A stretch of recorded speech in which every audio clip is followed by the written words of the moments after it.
Nabi Ibrahim alaihissalatu wassalam itu pernah di Mekah.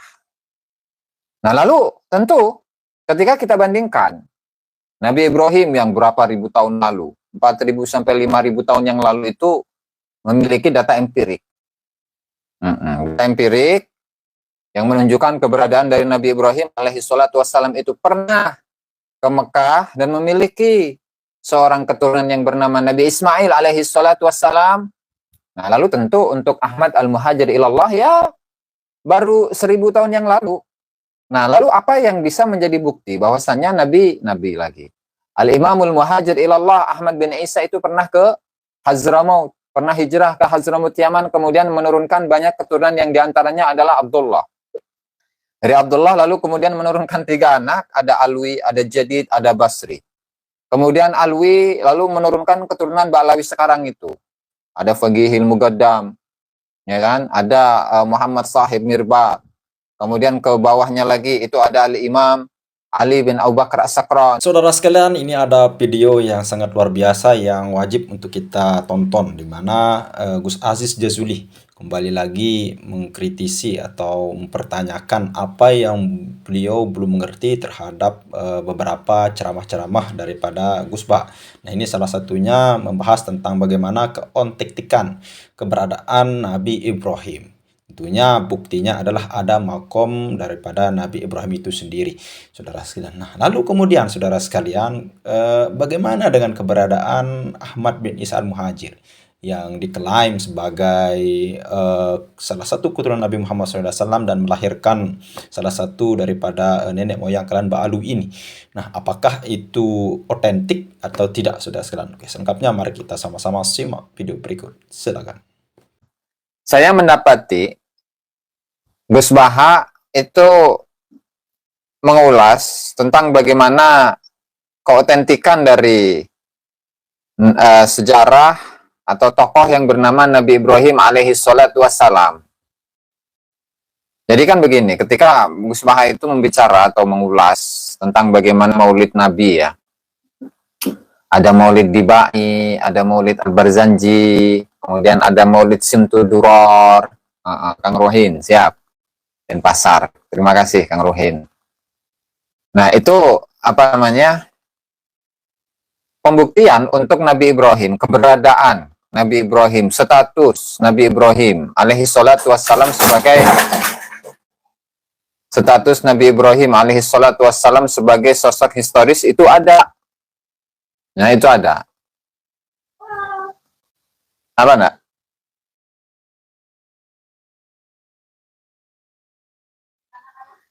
Itu ada, yaitu apa? Yaitu makam Ibrahim. Nah, jadi makam Ibrahim itu adalah salah satu bukti otentik untuk menunjukkan bagaimana keberadaan Nabi Ibrahim alaihissalatu wassalam sebagai sosok yang historis. Nabi Ibrahim, ya biasa ada yang jatuh itu, jemuran.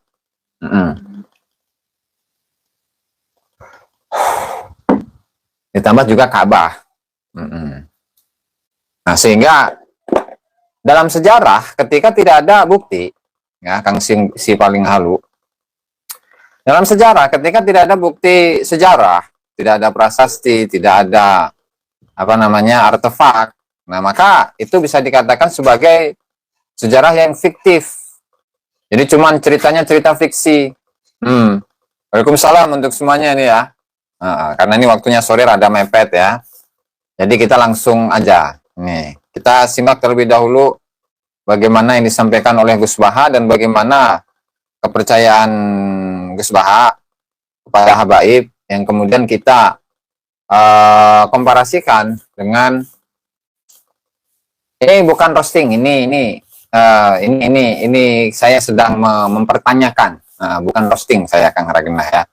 Oke, coba kita lanjut. Jadi ini ilmiah, jadi tidak ada istilahnya penghinaan, perendahan kepada ulama, kepada kiai, enggak. Ini sifatnya ilmiah, ya. Jadi nanti kita simak bagaimana statement yang disampaikan oleh Gus Baha, lalu kemudian kita komentari dan kita kritisi tentunya ya.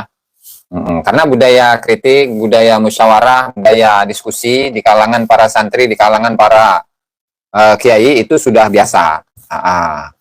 Jadi begitu teman-teman, oke? Coba kita lanjut ya. Yuk. Terus akhirnya ulama tengah-tengah. Awalun nabiyyin Adam wa awalur rasulin ta'ala itu Nuh. Ya. Jadi jenis kompromi, no? Kompromi.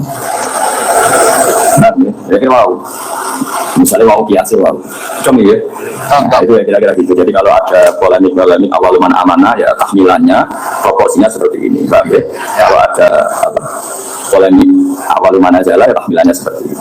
Sehingga kita ini coba dengan sekarang ini turunannya Nabi siapa? Sekarang dengan ini wajah-wajah di depan saya ini turunannya Nabi. Tidak ada. Nah, benda itu ya. Nabi ada. Ibrahim turun Nabi Muhammad kan habaib itu. Nah, ini saya cerita. Itu ya benar, tapi ada Nabi ada. Ibrahim turun Nabi Muhammad kan habaib itu. Kalau turunannya Nabi Muhammad SAW itu kan para habaib-habaib gitu ya. Jadi Habib itu adalah turunan Nabi menurut Gus Baha. Oke, nggak masalah. Tinggal pembuktian saja begitu kan. Kalau nggak ada pembuktiannya ya sudah. Berarti klaim tanpa bukti, Allah gitu ya. Oke, lanjut. Bisa cerita. Nah itu ya benar, tapi ada salahnya. Kamu bilang Nabi Adam itu ada salahnya. Karena zuriat Adam inqorob itu habis. Illa maka min zuriatin. Saya juga sering baca kitabnya Habib Ali ini, Al-Fawaid Al-Mukhtarah. Ya. Ada cerita mungkin beliau yang ngarang sendiri. Oh, berhenti nih, kenapa ini? Ya. Karena ada biasa lucu, kalau saya biasa lucu, beliau cerita Al-Mukhtarah. Ada cerita mungkin beliau yang ngarang sendiri tidak bisa lucu, karena ada biasa lucu, kalau saya biasa lucu, beliau cerita. Ada fadhail manaqibnya para sadat. Satu orang awam yang lainnya tersiksa karena ada kayak mbahnya. Ada orang awam. Para sadah maksudnya para habaib, karena kitab yang dibahas itu adalah kitab Al-Fawaidul Mukhtarah, karya dari Habib Ali bin Hasan Baharun, guru saya itu. Jadi kalau guru ya saya katakan guru ya, tanpa mengurangi rasa hormat ya. Terus Ini kata Habib Ali. Kenapa kamu tertawa-tawa? Ya itu kan babahnya mereka. siap Mbah Dawi, subhanallah Mbah Dawi ya, masalah.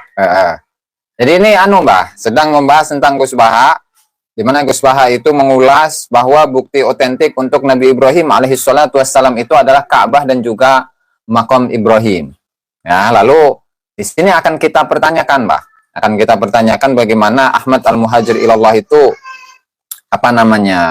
punya bukti otentik atau tidak. Begitu ya. Jangan dikritik, saya nggak kritik. Saya hanya membahas, mengulas saja, Mbak Rosi ya. Terus niru kan cucunya, saya kan enggak. Kayak mana tadi, mana? Ya itu kan babahnya mereka yang harus niru kan cucunya, saya kan enggak. Jadi kalau saya goblok, sat aja. Tapi kalau Habib ini misalnya Habib Fakih Muqaddam Muhammad bin Ali. Jadi Habib Fakih Muqaddam itu diakui keberadaannya oleh Gus Baha juga ya. Masalah. Nah, boleh lah, boleh. Tetapi tetap ketika memang tidak ada bukti otentik ya sudah. Ya. Ya, amin, Kang Prasetya. Betul. Terus. Bajune itu waktu ini, semua itu putune gue. Kapan udah tiba kan? Tapi kalau orang ya bagaimana ya? Di Al-Fawaid apa? Al-Mukhtarah itu ada cerita. Saya ini penggemar baca, jadi kitab apa saja diakui Fakih Muqaddam. Ya utamanya tentu. Jadi intinya Kang dicatat ya Al-Faqih Al-Imamul A'zam, Al-Ustadul A'zam, Imam Syari'ati wal Haqiqah, Imamun fil Ma'quli wal Manqul. Ya, keberadaannya diakui oleh Gus Baha. Ya boleh saja, boleh. Boleh. Ahli sunnah yang musalsalah. Kalau ahli sunnah yang tidak musalsalah, saya baca sak kubri. Misalnya kados Imam Syarawi, nopo-nopo lagi baca. Tapi kalau kayak Said Muhammad, ini saksinya Habib Ahmad. Saya baca tuh harfan-harfan, saya sampai apal fatwa beliau tentang Qiyamul Haid. Sampai orang-orang itu kan bingung. Pas wa'i fatwa, pas apa? Kalau dulu zaman Sayyidah Aisyah, orang disuruh nunggu kan ikhlas karena Rasulullah. Garwane Rasulullah. Sekarang kalau nunggu sampean, jadi mau bujuk kiai terus kajiannya gratis. Untung nabi betul. Udah. Nah, jadi tadi potongan-potongan itu sengaja saya pisahkan karena untuk memberikan satu penalaran bagi kita bahwasanya Misbah itu yang mengakui keberadaan dari Al-Imamul Muhajir Ilallah, kemudian mengakui keberadaan dari Al-Faqihil Muqaddam ya. Lalu dalam kesempatan ini nih dari beberapa video-video yang berbeda, ya bisa jadi Kang CK untuk menyenangkan orang-orang yang di sebelahnya bisa saja begitu kan. Nah lalu kemudian kita akan atau Gus Baha itu akan mengulas tentang bagaimana kesejarahan dari Nabi Ibrahim alaihissalatu wassalam yang keberadaannya itu Bisa dibuktikan melalui fakta-fakta sejarah. Karena kan memang dalam sumber-sumber sejarah itu kan ada dibagi dua. Jadi yang pertama itu adalah makanya nanti kita bahas Kang Ting It ya, insya Allah Kang Ting It ya, insya Allah. Jadi kalau saya jadi lupa kan. Kalau Nabi Ibrahim alaihissalam, bukti sejarah ada dua. Yang pertama itu adalah primer, kemudian yang kedua itu sekunder. Di mana salah satu atau beberapa bukti-bukti yang dikatakan sebagai bukti sezaman, ya, bukti primer itu adalah ada satu yang namanya prasasti, kemudian catatan sezaman, kemudian bukti artefak sezaman, kemudian selanjutnya adalah catatan sezaman, kemudian karya sastra sezaman. Itu satu. Kemudian yang selain itu, catatan tidak sezaman, catatan eksternal tidak sezaman, kemudian interpretasi seorang sejarawan, nah itu namanya adalah bukti sekunder. Nah, jadi begitu. Kalau yang biasa diulas di kalangan para sejarawan, ya itu sudah pernah kita ulas juga itu. Ketika kita membahas atau mendiskusikan tentang bagaimana kesejarahan dari Wali Songo, begitu ya. Oke, kita lanjut. Betul. Terus Nabi tanya, Dok, kamu tahu kalau saya Rasulullah? Terus doknya saat itu bisa bicara asyhadu annaka Rasulullah, terus beriman. Imannya tanya, kenapa kamu iman sama Rasulullah? Tuhan aja tahu kalau dia Nabi, apalagi manusia. Sehingga di masyhur itu di acara-acara kita kalau buat ghazalah ya syaitan ila kafir risalah. Jadi buat ghazalah ya syaitan ila kafir risalah. Sehingga, nah kekeliruan kita ngomong di mana-mana, materi di mana-mana. Masyarakat Indonesia mayoritasnya tetap yang nggak pintar. Orang Islam mayoritas yang nggak pintar. Orang Islam, orang Indonesia mayoritasnya memang nggak pintar ya, kayak saya gitu, nggak pintar kan, kalau Gus Baha kan pintar begitu ya. Jadi memang tidak sekelas, tidak satu level begitu ya. Lanjut. Ini diartikan sehingga mereka tidak jadi energi yang luar biasa untuk mengawal Islam, untuk mengawal Indonesia. Itu keliru menurut saya. Menurut saya orang-orang yang nggak pintar tentu punya nurani. Zaman kita dijajah Belanda. Tidak. Tapi tetap meskipun mayoritas bangsa Indonesia itu tidak pintar, tetapi mereka itu memiliki hati nurani, memiliki nurani untuk membedakan bahwa ini adalah benar, ini adalah salah.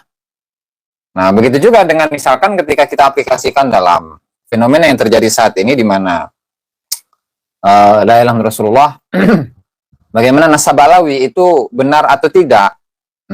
Bagaimana nasab Alawi itu benar atau tidak? Maka saya begitu sebagai orang yang nggak pintar, nah itu memiliki hati nurani ketika diberikan satu pemahaman bahwasanya bagaimana kesejarahan dari Ahmad Al-Muhajir ilallah datang dari Irak Cina pada tahun 317, kemudian sampai ke Hadramut pada tahun 319, lalu baru ditemukan catatan setelah 550 tahun kemudian. Nah, tentu hati nurani saya ya sebagai seorang manusia yang nggak pintar tentu bisa menilai, oh berarti memang ketika tidak ada catatan bahkan sampai 550 tahun, tentu ini adalah satu bukti bahwa sejarah yang mereka gembar-gemborkan ke sana kemari, kemudian leluhur mereka, tokoh-tokoh yang sengaja diciptakan, itu memang tokoh-tokoh yang fiktif dan tidak pernah ada di muka bumi ini, sehingga ketika kita itu mempertanyakan seorang tokoh yang memang tidak pernah ada di dunia ini, ya, maka bagaimana otak saya bisa mempercayainya begitu? La ilaha illallah, la ilaha illallah Muhammad Rasulullah, ya, begitu. Gus Baha cuma kepleset. Enggak, ini saya sedang mencoba memahami Mbak Rosi bagaimana yang diutarakan oleh Gus Baha begitu. Karena saya kan sebagai orang bodoh itu belajar.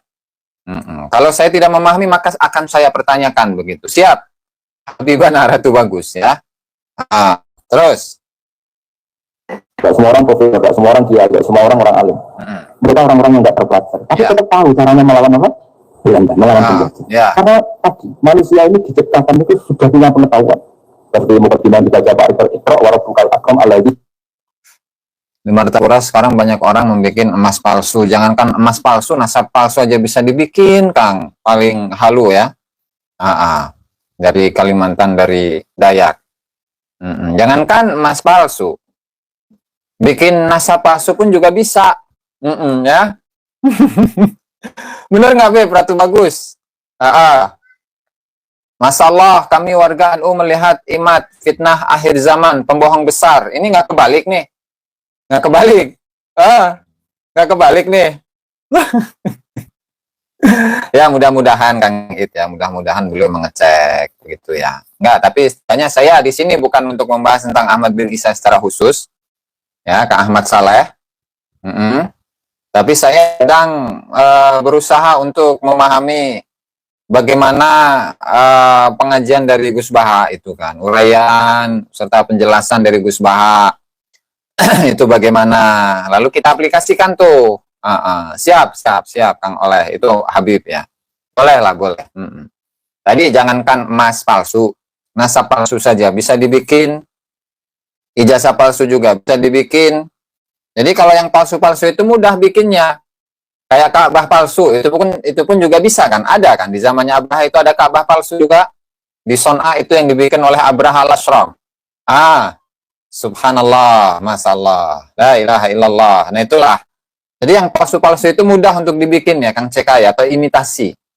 Jadi kalau bahasanya Bapak Taufik As-Sakaf itu adalah imitasi. Kuburan palsu pun bisa dibuat. Cewek palsu juga bisa. Betul. Apalagi di sana di Thailand itu ya, yang palsu-palsu itu mudah untuk dibuat. Aduh, la ilaha illallah. Terus Alam al-insana malam. Ya, jadi bawaan manusia itu akan tahu untuk sesuatu yang perlu diketahui. Meskipun dia orang kudus. Meskipun mereka orang apa? bodoh. Di sini Islam datang yastawi fistifadatiha fistifadati syariah ar-rijal wasibyan. Bahwa ukuran kebenaran itu adalah siapapun mudah tahu.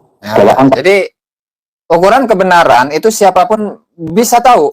Ukuran kebenaran itu simple, ya kan? Ukuran kebenaran siapapun itu boleh tahu. Dan itulah fitrah manusia, Kang CK. Tahu mana yang benar, mana yang salah. Bagaimana kedatangan para habaib di masa Belanda zaman dulu. Kata dari Bapak Taufik As-Sakaf, kami ini datang ke Nusantara. Bukan untuk mencari makan. Bukan untuk meminta harta-harta kalian, bukan. Tetapi kami ini adalah untuk mencetak para ulama, para kiai. Begitu. Paling kalian datang ke sini cuman bawa gula 1 kilo. Ya. Paling kalian ke sini bawa hanya gula 1 kilo. Sementara kami ini ketika kalian datang, kami potongkan 100 kambing lebih untuk kalian. Nah, begitu. Nah, orang awam itu bisa tahu. Orang yang bodoh itu bisa tahu apakah status itu benar atau tidak. Bagaimana pada tahun 1800-an, pasca Perang Jawa, Pangeran Diponegoro, ya, untuk mengurangi pengeluaran yang besar dari kerajaan Belanda atau kolonial Belanda, maka Belanda ini mendatangkan beberapa pegawai-pegawai PNS yang didatangkan, ada yang dari Afrika, ada yang dari India, dan ada yang dari Yaman, Hadramut.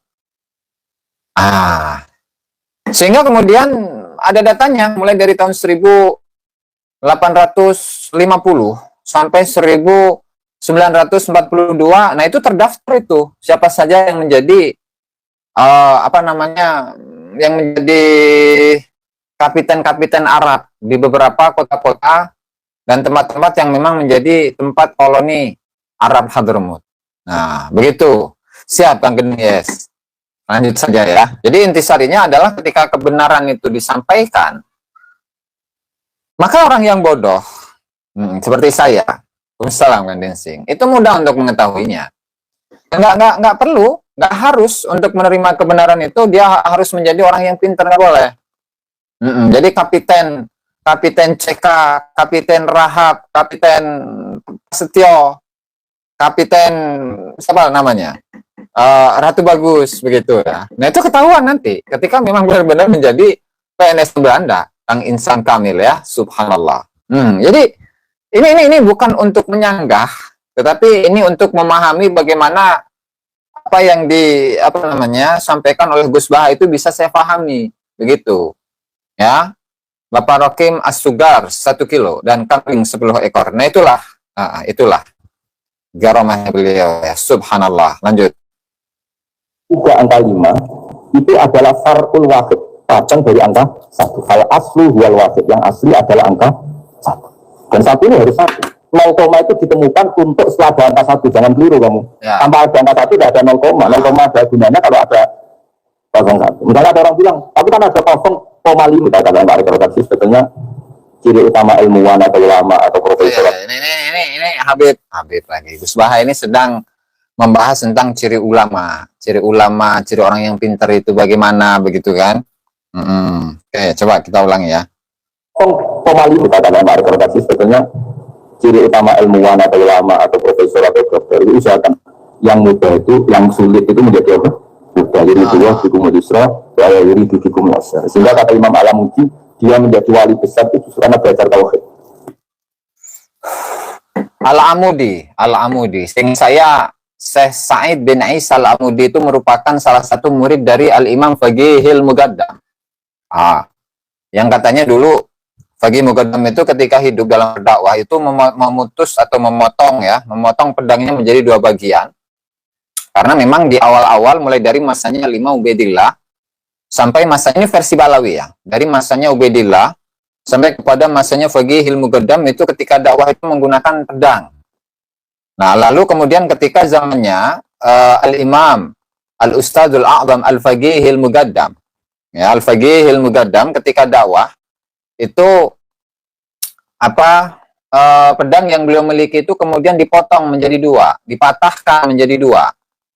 Nah, sehingga yang satu bagian itu disimpan oleh Faqihil Muqaddam, kemudian bagian yang lain itu disimpan oleh muridnya yaitu Syekh Sa'id bin Isa Al-Amudi. Yang di sini dikutip oleh beliau, tidaklah seorang wali itu menjadi wali gimana tadi itu? Nah, gimana tadi ini? Ya, itu ceritanya seperti itu kalau versi Balawi itu ya. Ya. Subhanallah. Terus sehingga kata Imam Al-Amudi, dia menjadi wali besar itu justru karena belajar tauhid. Ya. Yang dari belajar matematika tadi, dari matematika dia tahu bahwa angka berapa. Nih, nggak tahu Imam Al-Amidi atau Imam Al-Amudi. Kalau Al-Amudi seperti itu. Ya, terus. Nisbat ilal wahid itu semuanya nisbatul far'i ilal asli. Semua itu cabang dari 1. Alam ini kalau apa besarnya, apa Mars atau Jupiter, tetap semuanya nisbatnya ke Allah dalam nisbatul far'i ilal asli. Semua itu dikatakan oleh pokok yang 1, yaitu Allah Subhanahu wa ta'ala. Saya kira demikian. Singkat cerita, Imam berjanji ini termasuk Sayyid Al-Husaini. Imam berjanji ini namanya Ja'far bin Hasan Al-Berjanji ini. Beliau berpendapat atau memaklumatkan ulang bahwa Muhammad bagi Nabi itu wajar. Mergo hakikatnya Muhammad adalah turunan Nabi Ibrahim alaihissalam. Berarti sama dengan kalian mereka kalau mereka mencari Ishak ya, Nabi-Nabi. Waalaikumsalam untuk semuanya ya, Kang Mang Ucup ataupun yang lain ya. Terus mencari Ishak, berarti kan Yusuf bin Yakub bin Ishak bin Ibrahim. Dan kita tahu secara mujma'alah Ishak ini punya saudara lebih tua namanya siapa? Ismail. Nah, tadi Nabi ini zuriyahnya sini Ismail. Jadi Nabi Muhammad SAW itu adalah zuriyah atau keturunan dari Nabi Ismail alaihi salatu wassalam. Oke. Nah, kalau misalkan Bani Israel yang jauh dari Nabi Ishak, misalkan Nabi Yusuf bin Yakub bin Ishak bin Ibrahim. Itu kan sama Ibrahim nih. Nah, lalu untuk membuktikan bagaimana apakah benar Nabi Ibrahim alaihi salatu wassalam itu memiliki keturunan yang lain yang namanya Ismail, yang lalu menurunkan bangsa-bangsa Arab yang kemudian melahirkan Rasulullah Shallallahu Alaihi Wasallam.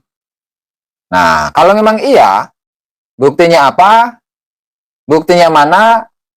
Kemudian apa yang bisa dijadikan sebagai satu bukti historis akan keberadaan dari Nabi Ibrahim alaihi salatu wassalam bahwa beliau itu pernah datang ke Mekah, kemudian memiliki keturunan yang namanya Nabi Ismail alaihi salatu wassalam. Lalu dari Nabi Ismail ini memiliki beberapa anak yang namanya Qaidar diantaranya ya, yang kemudian Qaidar memiliki banyak saudara-saudara, di mana mereka-mereka ini menjadi kemudian hari menjadi beberapa penguasa-penguasa di Jazirah Arab. Jadi begitu teman-teman. Lalu bagaimana pembuktiannya? Ini akan dijelaskan oleh Gus Baha, gitu ya. Terus data empirik, data bahwa Ibrahim. Lalu itu butuh data empirik, data bahwa Ibrahim itu pernah di Mekah. Jadi kita ini membutuhkan data empirik. Membutuhkan data empirik akan keberadaan dari Nabi Ibrahim alaihi salatu wassalam, bahwa dulu Nabi Ibrahim alaihi salatu wassalam itu pernah di Mekah. Nah lalu tentu ketika kita bandingkan Nabi Ibrahim yang berapa ribu tahun lalu, 4.000 sampai 5.000 tahun yang lalu itu memiliki data empirik. Data empirik yang menunjukkan keberadaan dari Nabi Ibrahim alaihi salatu wassalam itu pernah ke Mekah dan memiliki seorang keturunan yang bernama Nabi Ismail alaihi salatu wassalam. Nah lalu tentu untuk Ahmad al-Muhajir ilallah ya baru 1000 tahun yang lalu. Nah lalu apa yang bisa menjadi bukti bahwasannya Nabi lagi? Al-Imamul Muhajir ilallah Ahmad bin Isa itu pernah ke Hadramaut, pernah hijrah ke Hadramaut Yaman, kemudian menurunkan banyak keturunan yang diantaranya adalah Abdullah. Dari Abdullah lalu kemudian menurunkan 3 anak, ada Alwi, ada Jadid, ada Basri. Kemudian Alwi lalu menurunkan keturunan Ba'lawi sekarang itu. Ada Faqihil Mugaddam, ya kan? Ada Muhammad Sahib Mirbad. Kemudian ke bawahnya lagi itu ada Al-Imam Ali bin Abu Bakar As-Sakran, ada Abdurrahman As-Saqaf, ada Muhammad Maulad Dawil, ada Umar Muhdar. Ada siapa lagi? Ada Abu Bakar bin Abdullah bin Abu Bakar, Ali Drus Al-Adani yang semalam kita bahas. Ada siapa lagi? Ada Umar bin Abdurrahman, Sahibul Hamra. Ada siapa lagi? Oh banyak. Ada Ahmad Syihabuddin Al-Akbar bin Abdurrahman bin Ali bin Abu Bakar As-Sakran. Ada Muhammad bin Ali Khirit. Kemudian ada siapa lagi? Oh banyak kalau dihitung itu. Ada Ali Drus segala macam. Banyak pokok nama. Ya. Data empiriknya ada atau tidak? Karena beliau membicarakan tentang data empirik. Begitu, data empirik. Kang Lucu Nugraha. Ada Artos, Acis, Sundana. Encis. Ayah Encis. Terus Orang Mekah itu turunan sinten Ibrahim, maka butuh bukti empirik. cocok. Kalau saja artefak maupun apa bukti-bukti yang pernah menunjukkan Ibrahim di Mekah. Betul. Jadi terus dijabe pengiran ketika Wahyu meragukan status nasabnya sinten Nabi Muhammad, terus pengiran bangno fihi ayatum bayyinatum maqamu Ibrahim. Kalau Ibrahim benar-benar pernah di Mekah, di situ ada batu yang pernah diinjak Nabi Ibrahim. Jadi maqam itu bukan kuburan, sesuatu yang pernah didomisili. Jadi kalau Nabi Ibrahim alaihi salatu wassalam ya itu diceritakan oleh Allah Subhanahu wa taala semata-mata untuk menjawab bagaimana tuduhan-tuduhan dari orang Yahudi, ya bahwasanya Nabi Muhammad sallallahu alaihi wasallam itu emang nggak jelas suaranya. Nabi Muhammad sallallahu alaihi wasallam itu apakah benar merupakan keturunan dari Nabi Ibrahim alaihi salatu wassalam? Oh ternyata dijawab oleh Allah Ta'ala. Apa itu? Aduh, coba kita ulangi. Karena saya orang bodoh ya wajar begitu ya. Jadi ayat saja itu nggak hafal. Coba kita ulangi. Kita harus ada artefak maupun apa bukti yang pernah menunjukkan Ibrahim di Mekah. Jadi terus dijabe pengiran ketika orang Yahudi meragukan status nasabnya sinten Nabi Muhammad, terus pengiran bangno fihi ayatum bayyinatun. Fihi ayatum bayyinatun. Maqamu Ibrahim. Sebentar, saya cari dulu lah, karena saya orang bodoh ya, jadi ayat saja nggak ingat itu. Maqamu Ibrahim.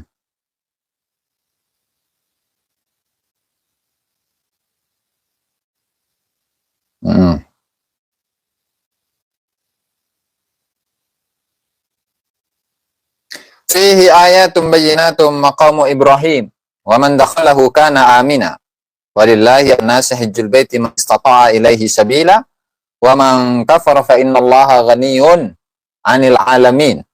Atau dalam ayat lain itu misalnya wa id ja'alnal baita mathabatan lin-nasi wa amna wattakhidu min maqami Ibrahim musalla. Saya saja orang bodoh Kang Lenca ya. Karena saya orang bodoh ya harus baca, harus nyari dulu. Kalau orang pinter kan beda begitu, semuanya kan hafal. Jadi artinya dalam dua ayat ini yang ada di Al-Baqarah 125, kemudian di dalam surat Al-Imran ayat 97. Nah, di sana dalam dua ayat ini menjelaskan bahwa di Makkah itu terdapat makam Ibrahim. Sebuah artefak, sebuah peninggalan di masa lalu yang tidak bisa dibantah kebenarannya, bahwa Nabi Ibrahim itu memang pernah ke Mekah. Nabi Ibrahim pernah ke Mekah, nikah di sana, membawa istrinya ya. Kemudian memiliki seorang keturunan yang namanya Nabi Ismail alaihi salatu wassalam. Nah, sehingga kemudian baik itu Ka'bah, baik itu makam Ibrahim itu bisa dijadikan sebagai dalil, sebagai bukti bahwasannya Nabi Ibrahim alaihi salatu wassalam itu pernah di Mekah. Begitu.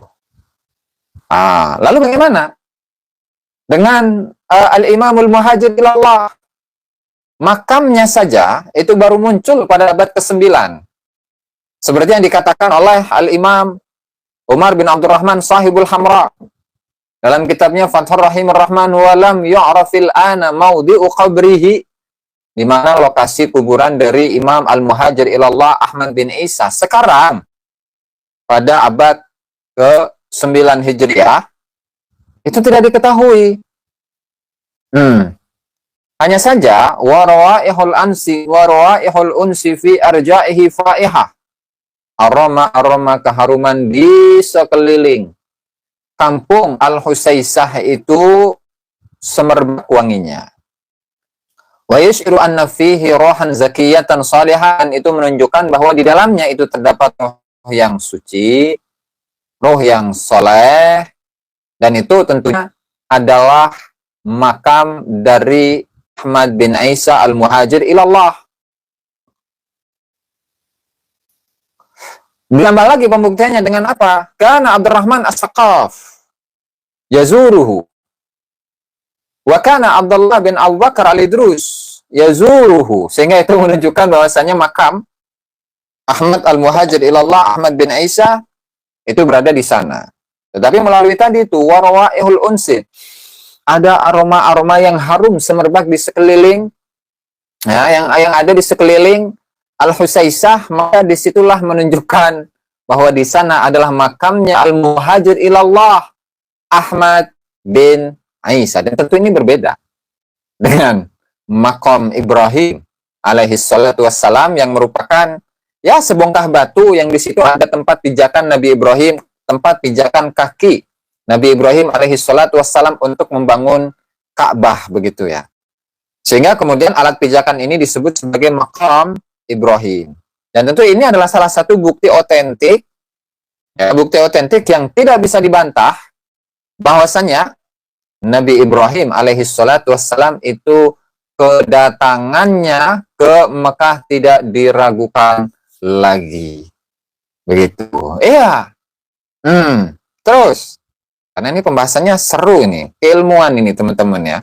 Saya mendapatkan banyak ilmu dari Gus Baha ini, dari statement yang beliau sampaikan, ceramah yang beliau sampaikan, dan tentu ketika ada satu hal yang tidak bisa saya pahami, tentu saya pertanyakan begitu kan.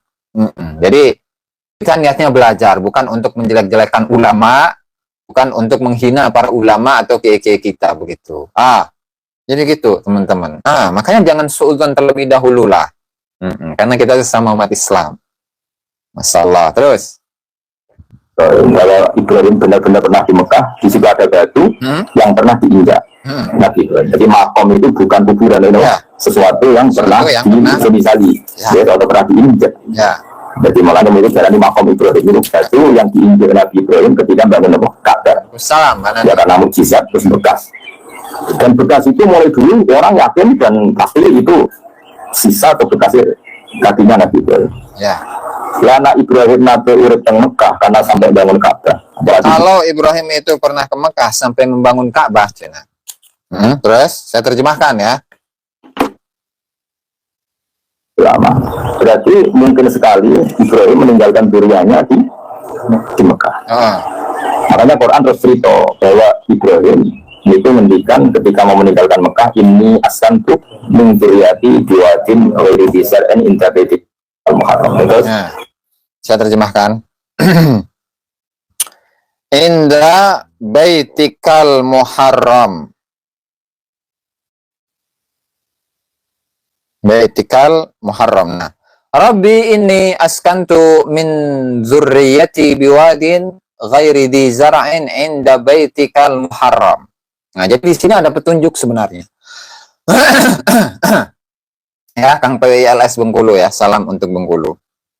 Ya Allah, kata Nabi Ibrahim, wahai Tuhan kami, ini askantu min zurriyati, sesungguhnya aku askantu, saya atau aku menempatkan min zurriyati, sebagian dari keturunan-keturunanku. Di mana?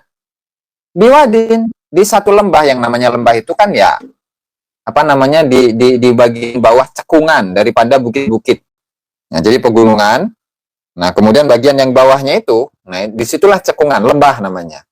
Nah, lalu kemudian di sini ada Ka'bahnya. Nah, katakanlah ini cekungan, maka Ka'bah ada di sini. Nah, jadi Nabi Ibrahim alaihissalatu wassalam itu menempatkan, memposisikan keluarganya, yaitu sebagian dari keturunan Nabi Ibrahim alaihissalatu wassalam itu di satu lembah. Di mana lembah ini? Di mana? Biwadin. Di satu lembah, biwadin ghairi dzi zar'in, di satu lembah yang tandus, yang tidak memiliki tumbuh-tumbuhan atau tanaman. Biwadin ghairi dzi zar'in. Di mana? Inda baitikal muharram. Di sisi rumahmu yang engkau muliakan. Nah, sehingga di sini ada beberapa hal. Yang satu, posisi, yang satu ada pembuktian bahwa lokasinya itu berada di satu lembah. Ya, karena memang Ka'bah itu posisinya berada di lembah. Kemudian apa? Ghairi dzi zar'in, tandus. Yang namanya Mekah itu tandus. Tandus.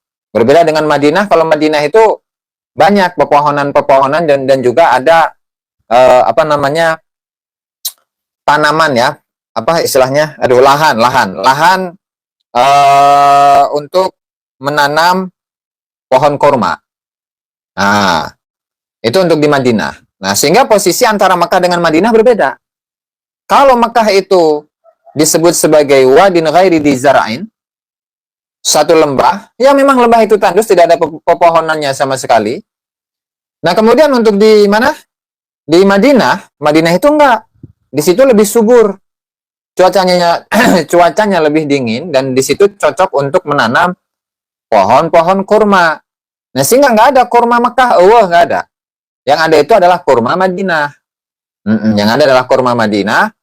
Dan wajar ketika para sahabat itu komplain kepada Rasulullah Shallallahu Alaihi Wasallam, di mana ketika Rasulullah itu pada suatu hari, dan ini seringkali saya ceritakannya, pada suatu hari beliau itu melewati perkebunan kurma. Nah, lalu apa namanya, para sahabat itu sedang membuahkan pohon-pohon kurma. Lalu Rasulullah mengatakan, wahai sahabat, kalian ngapain? Ya Rasulullah, kami ini sedang membuahi atau membuahkan pohon-pohon kurma. Nggak perlu. Karena semua apa yang diinginkan oleh Allah Subhanahu wa taala, maka terjadi, ya akan terjadi. Ketika enggak, ya udah, kalian itu berarti nggak usah untuk membuahi pohon kurma. Beberapa bulan kemudian, ya, waktunya panen, dan ternyata hasil dari tanaman kurma mereka hasilnya jelek. Lalu Rasulullah mengatakan, wahai para sahabat, ini kok bisa seperti ini? Kurmanya itu kualitasnya jelek, sekarang nggak seperti biasa. Lalu sahabat mengatakan, ya Rasulullah, engkau itu pernah mengatakan bahwasanya pohon kurma nggak perlu dibuahi. Sehingga apa? Sehingga hasilnya seperti inilah. Oh, kalau seperti itu, Rasulullah kemudian mengatakan, antum a'lamu bi umuri dunyakum. Kalian itu lebih tahu tentang urusan-urusan dunia kalian. Dan ini tentu sesuai ya. Dengan apa? Dengan kondisi Mekah yang digambarkan di dalam Al-Quran. Karena dalam Al-Quran itu mengatakan, Rabbana inni askantu min dzurriyyati biwadin ghairi dzi zar'in. Saya ya menempatkan sebagian keturunanku di satu lembah yang tandus yang tidak memiliki pepohonan. Ainda baitikal muharram, di sisi rumahmu yang dimuliakan. Nah, maka ini sesuai. Nah, berarti di sini ada beberapa kata kunci. Yang pertama itu adalah satu, posisinya di lembah. Kemudian di sana itu ada Baitul Haram. Kemudian yang ketiga, di mana lembah itu tandus dan tidak memiliki pepohonan. Ini ada tiga. Ya, ada tiga. Nah, sehingga ini kemudian menjadi pembuktian bahwa di mana Baitul Muharram atau Baitul Haram itu di mana? Oh, ternyata di Mekah. Nah, kemudian di Mekah itu ada apa? Ada apa di situ? Ya, ada makam Ibrahim. Nah, maka makam Ibrahim dengan Baitul Muharram atau Al-Baitul Muharram, kemudian di situ ada wadi, ada satu lembah yang tandus. Nah, disitulah berarti posisi ataupun lokasi dari sebagian keturunan Nabi Ibrahim alaihi salatu wassalam. Ini ada pembuktiannya ini dalam Al-Quran ya. Coba kita lanjut statement dari Gus Baha, bagaimana beliau mengulas ya tentang ayat ini untuk membuktikan bahwa Nabi Ibrahim alaihi salatu wassalam itu pernah berada di Mekah dan beliau menurunkan keturunan-keturunan yang ada di sana, yaitu dari Nabi Ismail alaihi salatu wassalam. Lanjut. Kepastian, makanya Quran ayat-ayat itu masih menjadi muharram. Terus ada kepastian, makanya Quran ayat-ayat itu masih menjawab keraguan orang Yahudi.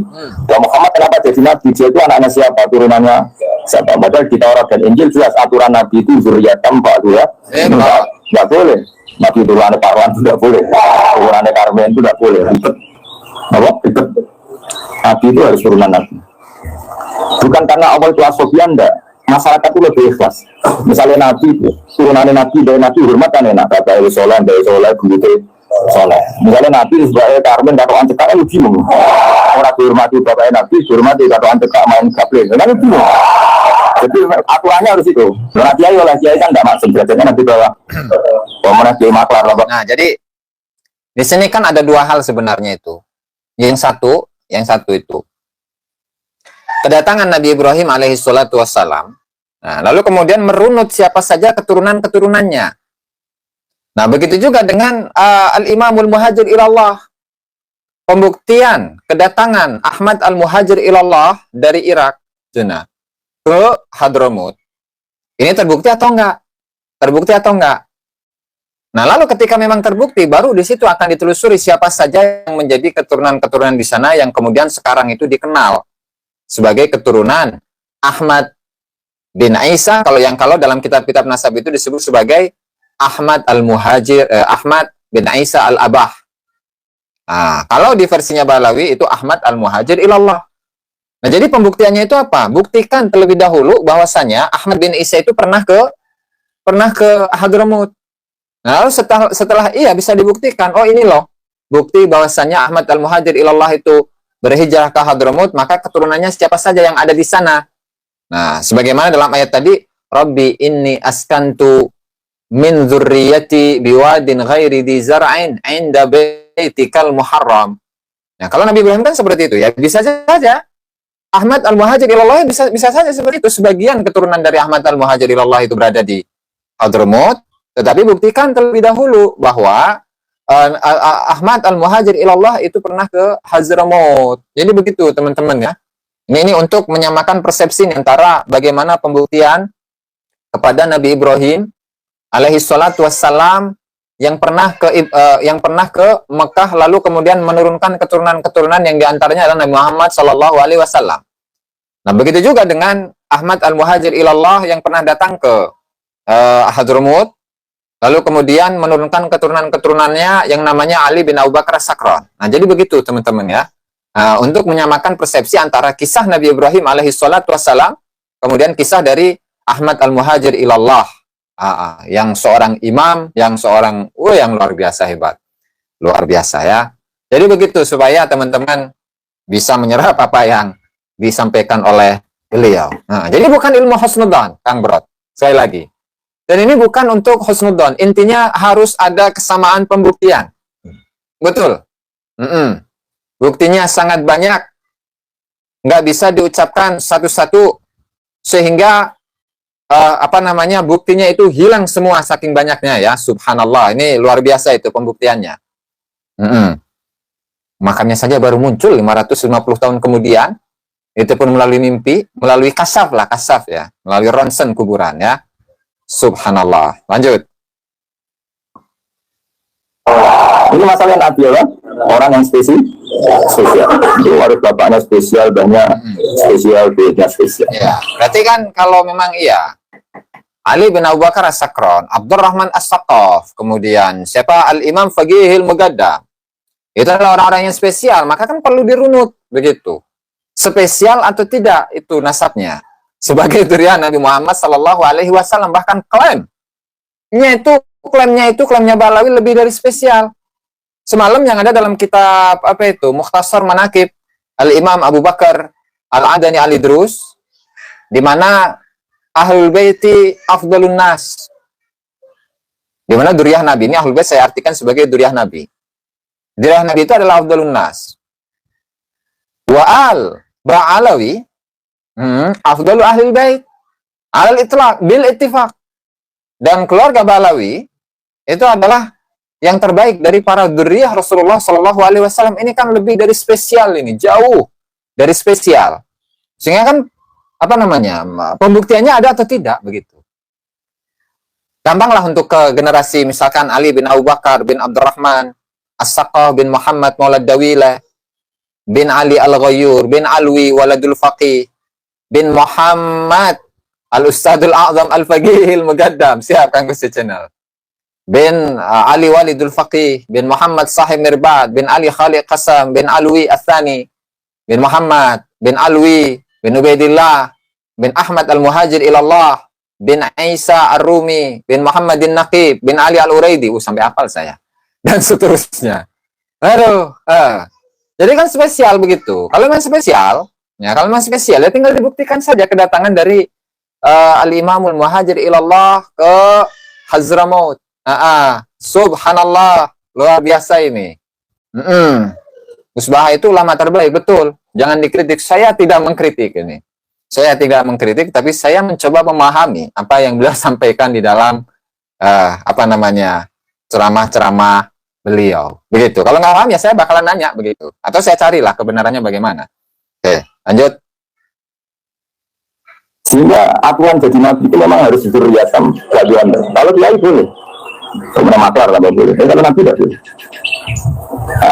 Aturan-aturan itu ada di Taurat dan Injil. Makanya yang pertama soal orang Yahudi, kalau Muhammad Nabi itu bapaknya siapa? Musa. Dan Sayyid. Jadi kalau Ali bin Abu Bakar As-Sakran itu benar adalah seorang Sayyid, maka bapaknya siapa, kakeknya siapa, leluhurnya siapa? Bapaknya siapa, kakeknya siapa, leluhurnya siapa? Kalau memang ya mereka ini merupakan keturunan dari Ahmad Al-Muhajir Ilallah, maka buktinya apa? Ahmad Al-Muhajir ini pernah datang ke Hadramaut. Sesimpel itu. Jadi minta bukti saja akan keberadaan dari Ahmad bin Isa yang berhijrah ke Hadramaut lalu kemudian disebut sebagai Al-Muhajir Ilallah. Ya. Jadi jelasnya Kang Ari jelas mahnya. Kang Arif. Lanjut. Jos memang luar biasa Kang Lincai. Kang Arab berjanji itu kitab yang sangat ilmiah. Maka kata bangun meskipun ada simpul orang juga tidak meninggalkan berjanji karena kitab Madaih yang mamlu ahli ilmu itu berjanji. Tapi yang isyak itu kitab Madaih itu kitab puji-pujian untuk memuji Rasulullah Shallallahu Alaihi Wasallam. Jadi kitab yang berisi tentang banyak pujian kepada Rasulullah Shallallahu Alaihi Wasallam yang penuh dengan keilmuan itu al-Barzanji. Nah, tapi kalau al-Isyik itu apa? Kerinduan ya. Isyik itu kerinduan. Tapi kalau untuk isyik atau kerinduan, maka itu adalah kitab Simtud Duror, gitu. Karya dari Habib Ali bin Muhammad bin Hussein Al-Habsyi. Gitu ya. Terus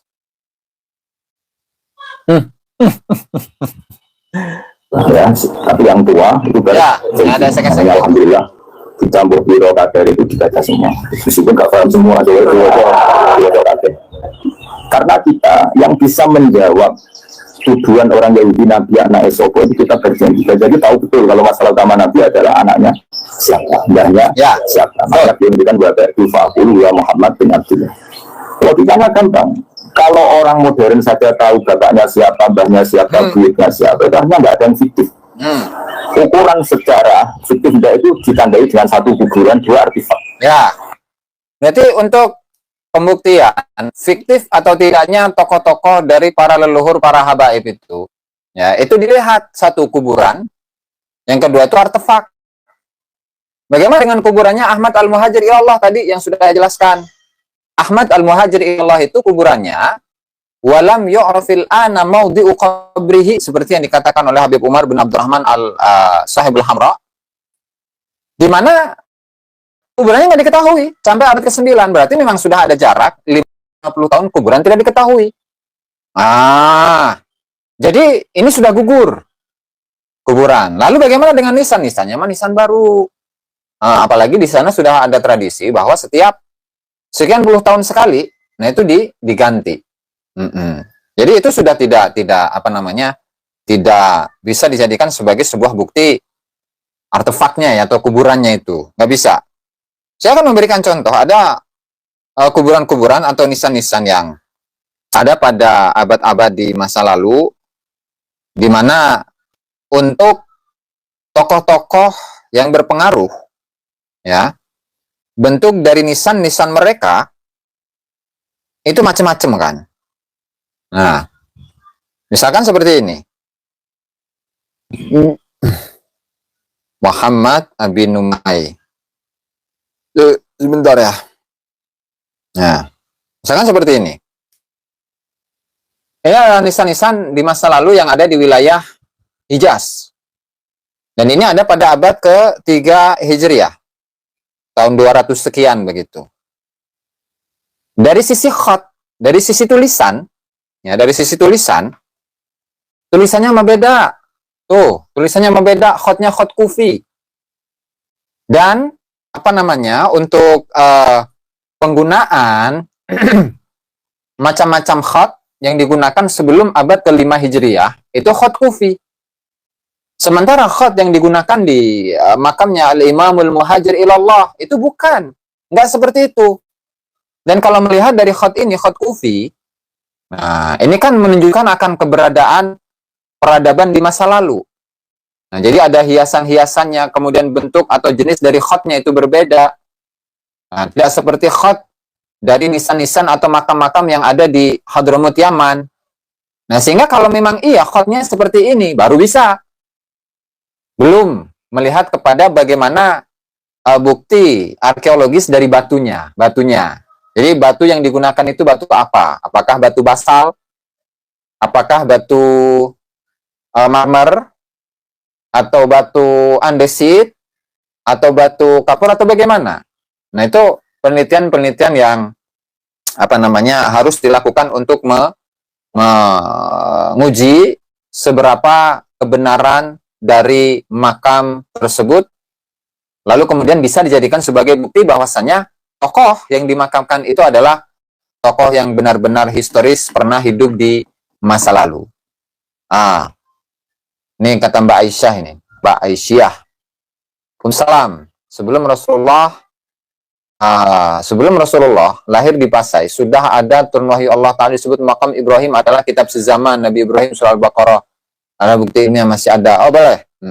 Jadi begitu teman-teman ya.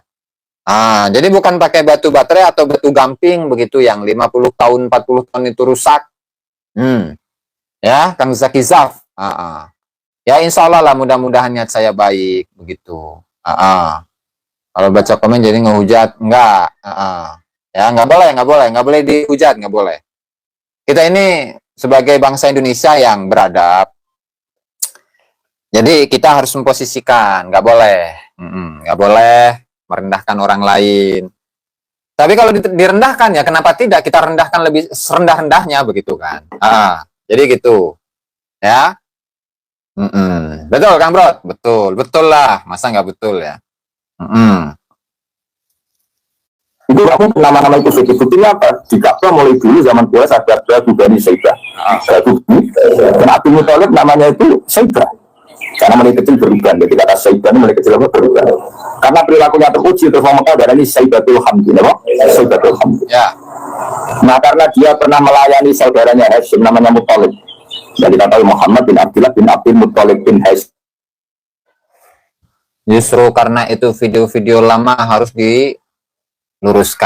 Karena apa? Karena itu bisa menjadi senjata. Oh, Gus Baha itu ini loh, memberikan kesaksian loh, bahwasanya Al-Faqihil Muqaddam adalah sosok historis. Maka kita luruskan di situ. Ya, amin, Kang Nur Ali. Kemudian pertama kali seorang duriyah Nabi yang datang ke Hadramut itu adalah Ahmad Al-Muhajir Ilallah yang merupakan leluhur dari para Habib. Nah, itu kan statement yang tidak lurus, sehingga kita luruskan. Untuk menjadi pelajaran bagi kita semua. Betul, Beb? Nah, eta cenage. Jadi bukan untuk merendahkan, untuk menghina, dan segala macam. Dan saya rasa kiai-kiai yang ada di Rembang itu pun juga memiliki kedekatan emosional kok dengan beliau. Sehingga beliaulah yang memberitahukan kepada Gus Baha bahwa referensinya ini dan selesai. Begitu ya. Ini tidak ada niatan yang buruk. Apalagi beliau adalah seorang ulama dan tadi seperti yang saya sampaikan, bahwa saya ini orang bodoh. Yang ingin belajar. Ya, ingin belajar dan ingin tahu banyak hal yang tidak saya ketahui sebelumnya. Begitu. Amin, amin, Kang Wawan. Ya, kita lanjut. Jadi tidak untuk merendahkan, bukan. Nah, tidak ada. Dan itu tidak boleh untuk merendahkan, apalagi ulama-ulama kita ya, ulama-ulama Nusantara. Tetapi misalkan kalau ulama-ulama Nusantara direndahkan, ya kita akan serang balik, begitu. Ya, wal asri sana. Wa tawassau bil haqqi wa tawassau bis sabr. Nah, itu tujuannya. Begitu ya. Oke, lanjut. Duh, salah ini. Nah, Hashim ini punya saudara yang Muttalib, no? Nah, Abdul Muttalib kecil itu pernah berek Muttalib pamannya, ya. Abdul Muttalib kecil, berarti Syekhah ini, ya, pernah berek pamannya yang bernama Muttalib. Muttalib mau ngegaya, pasti tahu uang pam budakku. Nah, sehingga jadi kalau ini kan ya, di persamakan persepsinya. Oh, ini antara Al-Imam Faqihil Muqaddam dengan Imam Abul Hasan Ali bin Muhammad bin Jadid, di mana Imam Abul Hasan Ali bin Muhammad bin Jadid itu merupakan guru daripada Faqihil Muqaddam. Imam Abul Hasan Ali bin Muhammad bin Jadid adalah seorang ulama, ya, seorang ahli hadis. Ketokohannya, keulamaannya itu diakui oleh banyak ulama-ulama yang tidak terhitung jumlahnya. Nah, lalu Faqihil Muqaddam untuk mencampurkan kesejarahannya, ya, maka Faqihil Muqaddam disebut sebagai apa? Disebut sebagai salah satu dari muridnya Al-Imam Abul Hasan Ali bin Muhammad bin Jadid. Nah, ini kan pembuktian juga harusnya. Mana pembuktiannya? Apakah ada atau tidak? Jadi kalau melihat bagaimana kesejarahan di masa lalu, ternyata nggak ada Faqihil Muqaddam.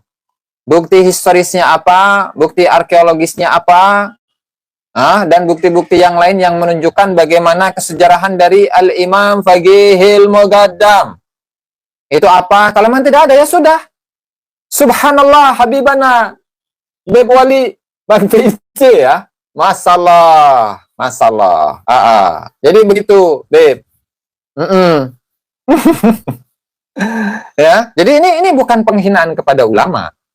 Justru ini kita sedang mencoba memahami apa sih. Siap, Beb Wali, Bang Wali, Sahibal Muqaddam, Sahib Faqihil Muqaddam. Ya, Al-Mukarram wal Muhtaram, Al-Ustadz A'zam, Sahib Faqihil Muqaddam. Kita lanjut. Nah, jadi begitu, teman-teman ya. Masalah. Jadi tadi, apakah sejarahnya itu dicangkok atau tidak? Begitu loh. Faqihil Muqaddam, apakah sejarahnya itu cangkokan kepada tokoh historis yang namanya Al-Imam Abul Hasan Ali bin Muhammad bin Jadid atau tidak? Ini kan perlu pembuktian. Kalau memang tidak ada buktinya, ya sudah. Berarti Faqihil Muqaddam itu adalah seorang sosok yang fiktif, yang dibikin-bikin, yang dibesar-besarkan namanya, yang diglorifikasi, yang dibuat seolah-olah dia ini adalah tokoh yang sangat hebat. Dan pujian-pujian yang ditujukan kepada Faqihil Muqaddam itu begitu luar biasa.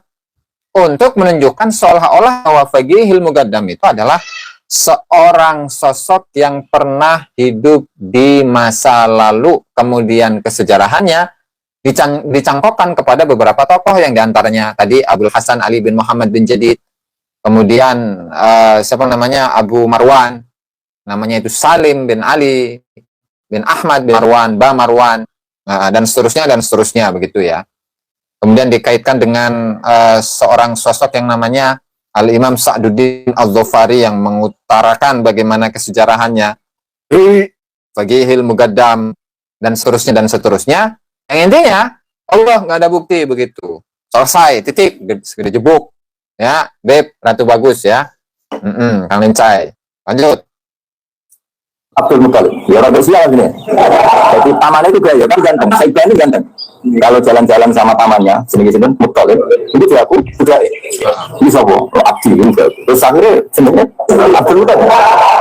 Jadi orang Arab, tapi nama Syaibat, makanya wasmuhu Syaibat Ilham. Mana perasa Ustaz, dari Nabi ini sini gila, film maknanya asurang ngono, lebih kecil itu hakim. Boleh tenar nyenggol Gus Baha, kasihan nggak direspon. Gus Baha terlalu mahal buat nanggepi kepas YouTuber. Ya terserah. Nah, setidaknya masyarakat Indonesia sudah tahu kan? Nah, masyarakat Indonesia sudah tahu bagaimana kualitas. Nah, jadi bukan kuantitas. Oh, si Anu, si Fulan adalah ulama yang hebat, luar biasa, hafal ini, hafal itu. Nah, kemudian ditanyain satu pertanyaan aja nggak bisa jawab. Ya itu kualitasnya. Begitu loh, ya, Din? Ya kan? Berarti kualitasnya emang seperti itu. Jadi unggul. Nah, selesai kan? Selesai. Lanjut. Namanya, nah, dulu kalau orang berguru itu melibatkan anjing karena sering Panjang tin ya. gilap itu hakim. Ya kan loh, jenis gilap itu hakim. Sebagian ulama darahnya kilap itu isim sifat. Nah, ada dua, ada alam mangkul, ada alam murtajal. Tapi hampir semua alam itu mangkul. Ya, semua alam itu hampir semuanya itu mangkul. Mangkul itu satu nama. Ya, ini nahu lah, nggak masalah ya kita ini.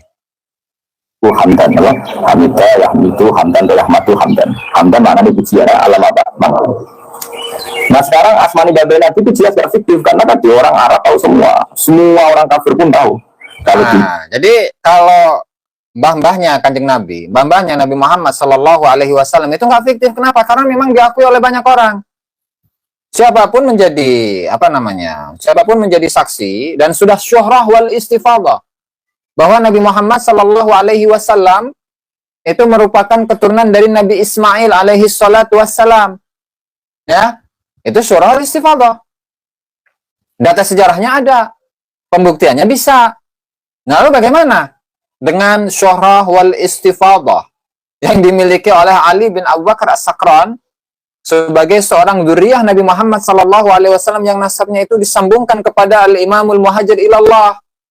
Kalau memang datanya itu adalah data eksternal plus sezaman, oke, bisa diakui kebenarannya, bisa diakui validitasnya, dan tokoh-tokoh yang dimaksudkan itu bukanlah tokoh-tokoh yang fiktif, tapi tokoh-tokoh yang historis kalau memang ada.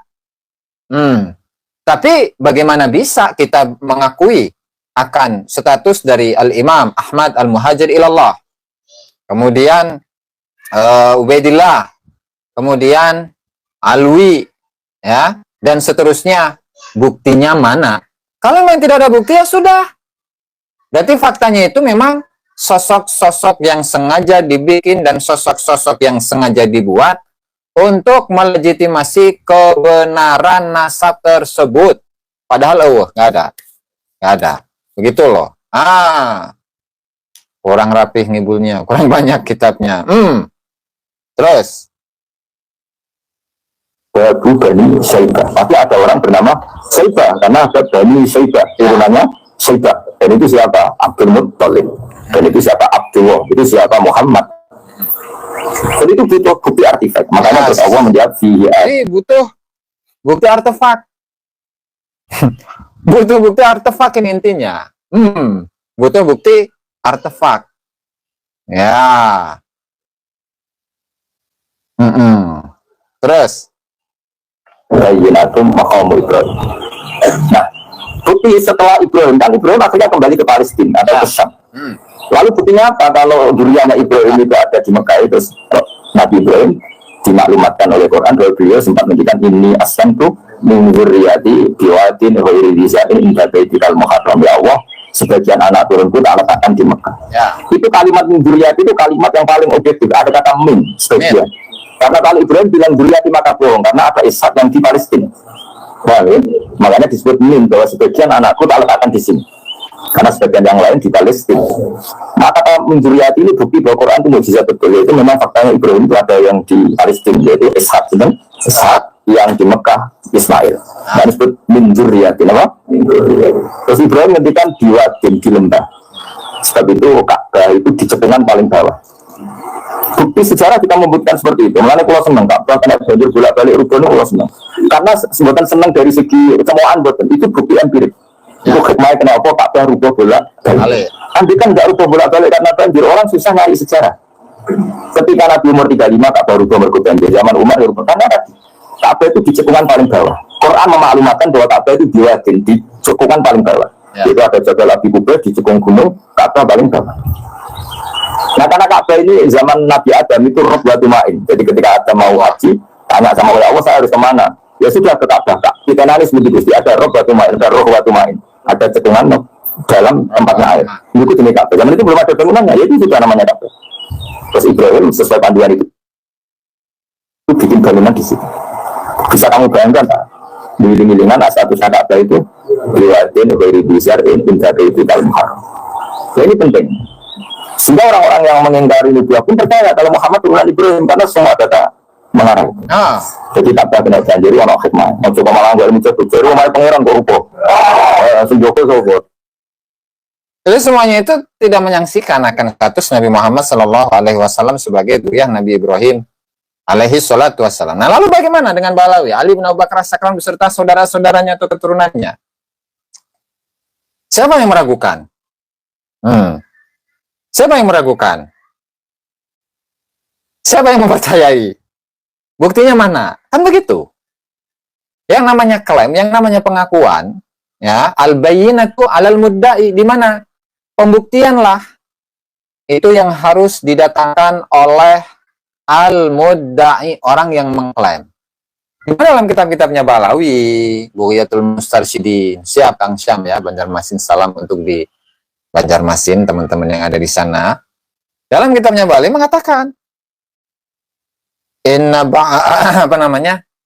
sebelum Balawi, itu ada Yusuf An-Nabhani, Syekh Yusuf An-Nabhani. Di sana dikatakan waqad ajma'at al-ummatul Muhammadiyatu min sa'iril aqtari wal asari ala anna Ba'alawi min as-sahih ahli baitin nubuwati nasaba wa akramuhum hasaba. Sungguhnya umat Muhammad dimanapun mereka berada, dari manapun, dari masa kapanpun, dari mana tempat mereka, itu telah bersepakat, telah berijma, berkonsensus bahwasanya Ba'alawi itu adalah min as-sahih ahli baitin nubuwati nasaba, termasuk seorang keluarga, seorang golongan yang paling sahih nasabnya, wa afdaluhum hasaba, kemuliaan mereka itu yang paling unggul, yang paling istimewa.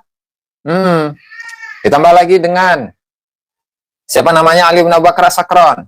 Oke, sebelum ke situ di Bughiyatul Mustarsyidin, inna ahlal baiti afdalun nas wa afdalu alil wa Ba'alawi afdalu ahlil bait littiba'ihimus sunnah wa limashtahara anhum minal karam wat taqwa was salah wal ibadah bil ittifaq. Sana. Begitu, sana. Dalam kitab itu Bughiyatul Mustarsyidin. Begitu juga dari kitab Manaqib Al-Imamul Adani. Sama redaksinya.